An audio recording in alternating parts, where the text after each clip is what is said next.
Awalnya tidak ada yang aneh dengan kosan yang saya huni, sampai kemudian rentetan kejadian aneh pun bermunculan, sehingga akhirnya saya memutuskan untuk pindah. Kosan khusus mahasiswa yang saya tempati tidak terlalu jauh dari Jalan Juanda, Ciputat Timur, sebuah jalan yang macetnya bikin pusing 7 keliling. Letaknya masuk gang, samping kompleks perumahan. Kosan tersebut mirip rumah, yang terdiri dari 3 lantai. Lantai 1 dan lantai 2 berisi kamar-kamar yang berukuran 3x2. Lantai 3 merupakan loteng yang digunakan untuk menjemur pakaian. Kamar mandinya untuk lantai 1 ada 4, tetapi hanya 3 yang berfungsi. Dan lantai juga ada 4 dan tetapi berfungsi semua. Rencananya saya akan tinggal di sekretariat organisasi mahasiswa Primordial. Itu sebabnya sebagai mahasiswa baru saya tidak terlalu pusing mau tinggal di mana. Selain itu, kosan juga sudah pada penuh semua. Sampai kemudian Sersan, kawan saya semasa aliyah yang juga melanjutkan di kampus yang sama, mengajak untuk ngekos bareng. Ia mengatakan sudah menemukan kosan yang masih kosong. Ternyata bukan hanya saya saja yang diajak, tetapi ada 3 orang lagi yang diajak, yaitu Mu'ad, Dul, dan Anam. Mereka bertiga juga kawan saya semasa aliyah. Ketika dicat oleh Sersan, baik saya, Mu'ad, Dul, dan Anam itu mengira sebuah kontrakan. Tetapi ketika sampai di lokasi ternyata kos-kosan. Setelah berdiskusi, akhirnya diputuskan kami sepakat untuk tinggal di kosan tersebut. Saat itu hanya tersisa 2 kamar kosong yang terletak di ujung saling berhadapan. Satu samping gudang, satu samping kamar mandi. Untuk harga sewanya sendiri itu satu kamarnya 500.000 per bulan. Untuk memudahkan, kami sepakat kamar samping gudang digunakan untuk menyimpan lemari, sementara kamar yang samping kamar mandi digunakan untuk tidur. Kamar yang samping gudang belakangnya adalah gang buntu, lalu kamar samping kamar mandi belakangnya adalah rumah-rumah. Masing-masing kamar di kosan tersebut hanya terdapat 1 jendela, tetapi menghadap ke dalam, sehingga tidak ada cahaya yang masuk. Otomatis lampu harus menyala siang dan malam. Hanya kamar dekat pintu gerbang saja yang mendapatkan sinar matahari. Pemilik kosnya seorang bapak-bapak, ia tinggal di kecamatan sebelah. Nah, ia jarang sekali datang ke kosan. Ia hanya datang ketika menagih uang sewa saja. Alhasil kondisi kosan pun tidak terawat dengan baik. Hubungan dengan tetangga kamar juga tidak berjalan dengan baik. Semua sibuk dengan kegiatannya masing-masing. Bahkan untuk sekedar bertegur sapa saja pun tidak. Ketika saya memutuskan untuk pindah pun, tetangga kamar pun tidak ada yang menanyakan. Padahal mereka melihat saya memindahkan barang-barang. Sersan yang awal mula mengajak untuk ngekos di tempat tersebut hanya bertahan selama 1 bulan. Ia memutuskan untuk laju dari Jakarta Pusat ke Ciputat. Sementara Dul dan Anam bertahan sampai semester 1 selesai. Lalu mereka memutuskan untuk pindah, sehingga hanya tersisa saya dan Mu'ad. Kami menempati kamar samping gudang. Baru beberapa minggu semester 2 berjalan, datanglah pandemi COVID-19. Perkuliahan pun dilakukan secara online, dan kami pun kembali ke daerah asal. Setelah 2 tahun lamanya perkuliahan dilakukan secara online, di semester 6 pertengahan, kuliah mulai bertahap normal. Sehingga saya pun kembali ke Ciputat. Berhubung bingung mau tinggal di mana, saya memutuskan untuk kembali ke kosan lama di kamar samping gudang dan sendirian. Tetapi untungnya Lucky, senior saya sekaligus murid saya dalam menulis, sering menginap di kosan saya. Kesan setelah sekian lama tidak ditempati dari segi bangunan fisik memang tidak ada yang berubah, tetapi suasananya benar-benar tidak nyaman. Kamar terasa pengap, kepala pusing, sering tercium bau anyir, begitu juga dengan kamar mandi. Saat itu saya berpikir, mungkin karena sudah lama tidak ditempati, sudah barang tentu demit berpesta pora. 2 minggu saya berada di kosan tersebut, saya sakit. Perut samping kanan melilit, semalaman saya tidak bisa tidur. Makanan pun tidak bisa masuk. Dan keesokan harinya saya minta untuk diantarkan Lucky ke klinik. Setelah diperiksa ternyata normal, tidak ada apa-apa. Beberapa hari kemudian kambuh lagi. Diantarkan lagi oleh Lucky ke klinik, lagi-lagi normal.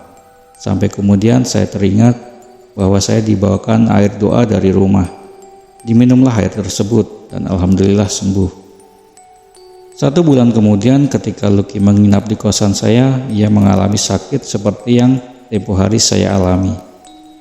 Dari mulai malam hingga sore hari, ia hanya bisa berbaring di kosan. Diajak periksa ke dokter tidak mau. Setelah maghrib ia memutuskan untuk pulang kembali ke kontrakan. Sebab hari itu ia shift malam. Saya pun menyarankan Lucky untuk izin tidak masuk. Tetapi ia tetap memaksakan diri. Di tempat kerja ia pingsan. Esokan harinya ia memutuskan untuk pulang kampung. Suasana pengap dan bau anyir semakin menjadi-jadi. Saya pun berusaha untuk mengabaikannya. Mungkin itu perasaan dan penciuman saya saja. Sampai kemudian ketika saya hendak tidur, di atas lemari duduk sosok wanita. Rambutnya terurai panjang berbaju putih. Saya pun mengabaikannya dan memutuskan untuk tidur saja. Saya sendiri sering menemukan beberapa helai rambut panjang. Setelah saya telisik, itu bukan rambut saya. Saat itu rambut saya memang gondrong. Kemudian 2 kali saya menemukan kelabang di kamar kosan tersebut. Selain di kamar kosan, juga 4 kali di kamar mandi. Ukuran kelabang tersebut kecil, sebab takut kalau masuk kuping. Maka saya injak menggunakan sandal. Untuk yang satu ini saya berpikir positif, mungkin karena faktor kelembapan ruangan membuat hewan semacam itu betah. Belakang kamar kosan tersebut adalah gang, tetapi buntu. Setelah kejadian kunti di atas lemari, pada setiap jam 2 dini hari dari gang tersebut terdapat suara gemerisik besi. Awalnya saya mengabaikannya, tetapi malah setiap hari makin kencang. Pagi harinya saya tengok gang buntu tersebut. Ternyata persis menempel dinding kamar kosan saya terdapat keranda besi. Keranda tersebut ternyata milik masjid yang tidak jauh dari kosan. Esokan harinya dari speaker masjid terdengar pengumuman ada warga yang meninggal. Keranda pun dikeluarkan dari gang.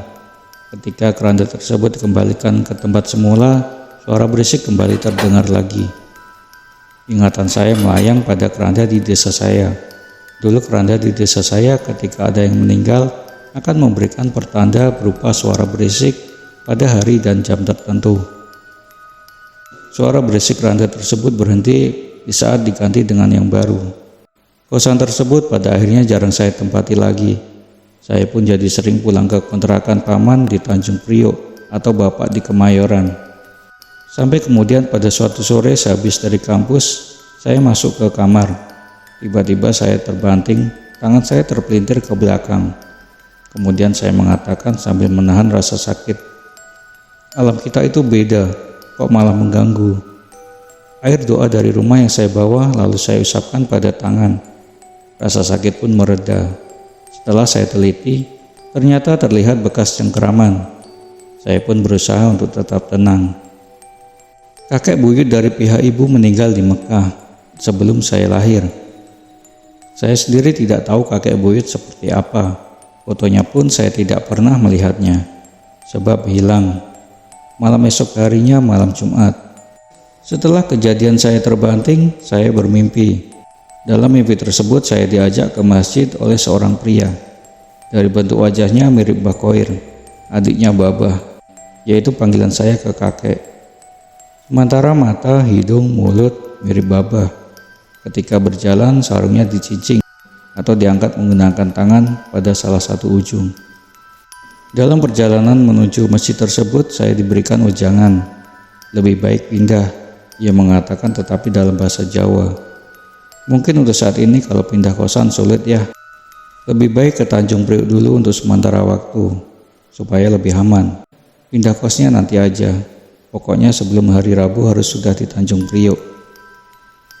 Ketika saya hendak mengangkat kaki ke lantai masjid, saya dicegah oleh kakek buyut. Sudah sampai di sini saja. Saya pun terbangun dari tidur. Saya pun menceritakan mimpi tersebut kepada ibu. Ia mengatakan kalau ciri-cirinya demikian, berarti itu kakek buyut.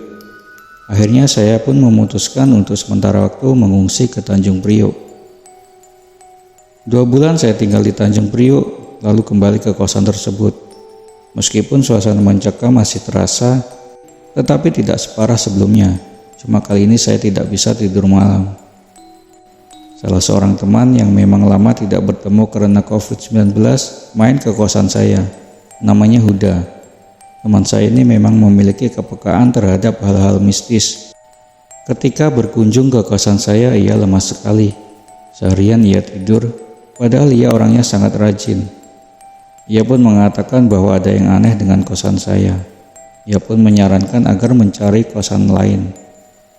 Sama seperti saya, ia juga mencium bau anyir dan merasa pusing. Cukup sering ia main ke kosan saya, bahkan sering menginap.